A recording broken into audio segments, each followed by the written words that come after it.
사무엘하 3장.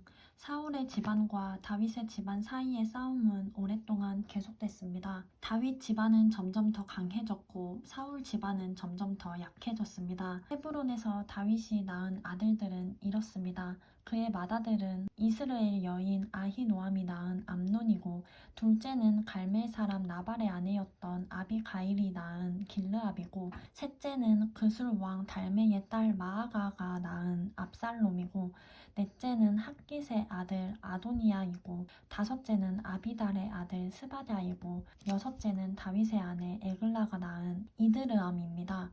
이들은 다윗이 헤브론에 있을 때 낳은 아들들입니다. 사울의 집안과 다윗의 집안 사이에 싸움이 있는 동안 아브넬은 사울의 집안에서 자신의 세력을 키워가고 있었습니다. 사울에게 첩이 있었는데 그 이름은 리스바이고 아야의 딸입니다. 이스보셋이 아브넬에게 말했습니다.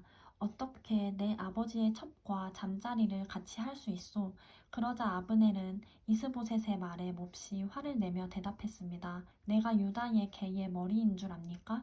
오늘까지 나는 당신 아버지 사울의 집안과 그 형제들과 친구들에게 충성을 다했고 당신을 다윗에게 넘겨주지 않았습니다. 그런데 오늘 이 여자 때문에 나를 비난하다니 이제 나는 여호와께서 다윗에게 약속하신 그 뜻대로 행할 생각입니다.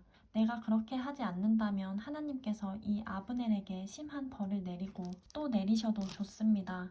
여호와께서는 이 나라를 사울의 집안으로부터 옮겨 단에서부터 브엘세바에 이르기까지 이스라엘과 유다 위에 다윗의 보좌를 세우실 것입니다.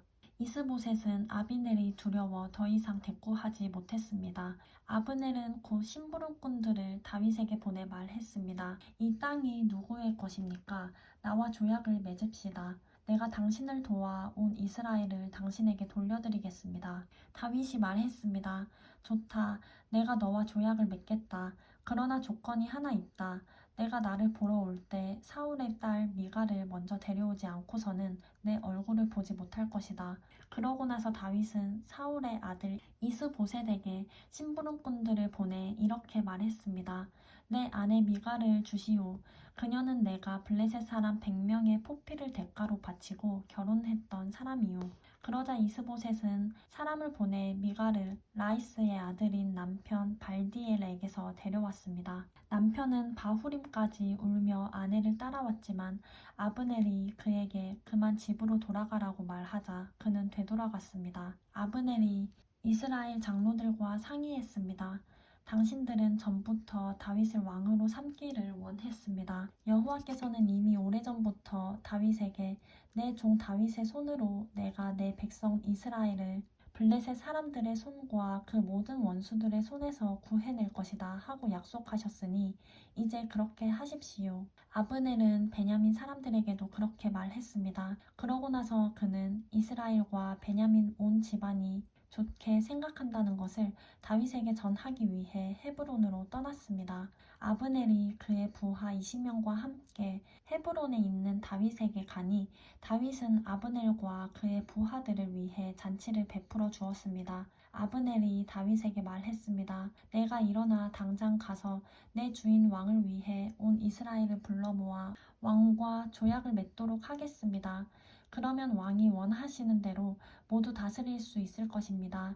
그러자 다윗은 아브넬을 보내주었고 그는 평안히 돌아갔습니다. 바로 그 즈음 전장에 나갔던 다윗의 부하들과 요압이 적을 무찌르고 많은 전리품을 갖고 돌아왔습니다. 그때 아브넬은 이미 헤브론의 다윗 곁을 떠난 뒤였습니다. 다윗이 그를 보내 평안히 가게 된 것이었습니다. 요압과 그의 군사들이 도착해서는 넬의 아들 아브넬이 왕께 왔다가 왕이 보내주어 그가 아무 탈 없이 돌아갔다는 이야기를 들었습니다. 그러자 요압이 왕께 가서 말했습니다. 어떻게 그러실 수 있습니까? 보십시오. 아브넬이 왕께 왔는데 왜 그냥 보내셨습니까? 넬의 아들 아브넬은 왕을 속여 동태를 살피고 왕이 하시는 모든 일을 엿보려고 온 것입니다. 요압은 다윗에게서 물러나와 심부름꾼들을 보내 아브넬을 뒤쫓게 했습니다. 그들은 시라 오물에서 아브넬을 데리고 왔습니다. 그러나 다윗은 그 사실을 모르고 있었습니다. 아브넬이 헤브론으로 돌아오자 요압은 마치 조용히 이야기하려는 듯 아브넬을 성문으로 데려가 그의 배를 찔러 죽였습니다. 이는 자기 동생 아사헬의 피에 대해 복수를 한 것이었습니다. 그 후에 다윗이 그 소식을 듣고 말했습니다. 넬의 아들 아브넬의 피에 대해 내 나라와 나는 여호와 앞에서 영원히 죄가 없다. 그 피는 요압의 머리와 그 아버지의 온 집안에 돌아갈 것이다. 요압의 집안에는 성병 환자나 나병 환자나 지팡이에 의지할 사람이나 칼로 쓰러지는 사람이나 먹을 것이 없는 사람이 사라지지 않을 것이다. 요압과 그 동생 아비새가 아브넬을 암살한 것은 그가 기브온 전투에서 그들의 동생 아사헬을 죽였기 때문이었습니다. 그때 다윗이 요압과 자기와 함께 있던 모든 백성들에게 말했습니다. 너희는 옷을 찢고 굵은 배 옷을 입고 아브넬을 위해 슬퍼하라. 다윗 왕은 직접 상여를 따라갔습니다. 그들은 아브넬을 헤브론에 장사 지냈습니다. 왕이 아브넬의 무덤 앞에서 큰 소리로 울자 모든 백성들도 따라 울었습니다.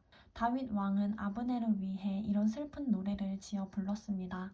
아브넬이 어째서 어리석은 사람처럼 죽어야 했는가? 내 두 손이 묶이지 않았고 내 두 발이 쇠고랑에 매이지 않았는데 내가 악한 사람들 앞에 잡혀 죽듯이 그렇게 쓰러져 버렸구나. 그러자 온 백성이 다시 그를 생각하며 울었습니다. 그때 온 백성들이 나와서 다윗에게 아직 낮이니 음식을 먹으라고 권했습니다. 그러나 다윗은 맹세하며 말했습니다. 만약 내가 해 지기 전에 빵이든지 뭐든지 입에 댄다면 하나님께서 내게 심한 벌을 내리고 또 내리셔도 좋다. 백성들은 그것을 보고 모두 좋게 여겼습니다. 그들은 왕이 하는 일마다 모두 좋게 여겼습니다. 그제야 비로소 모든 백성들과 온 이스라엘은 왕이 넬의 아들 아브넬을 죽일 의도가 없었음을 확실히 알게 됐습니다. 그때 왕이 자기 부하들에게 말했습니다. 오늘 이스라엘의 위대한 사람이 죽지 않았느냐? 비록 내가 기름 부음 받은 왕이지만 나는 이렇게 약하고 스루야의 아들들은 내가 제어하기에 너무 힘겹구나. 여호와께서 악을 행한 사람에게 그 악에 따라 갚아주시길 바랄 뿐이다.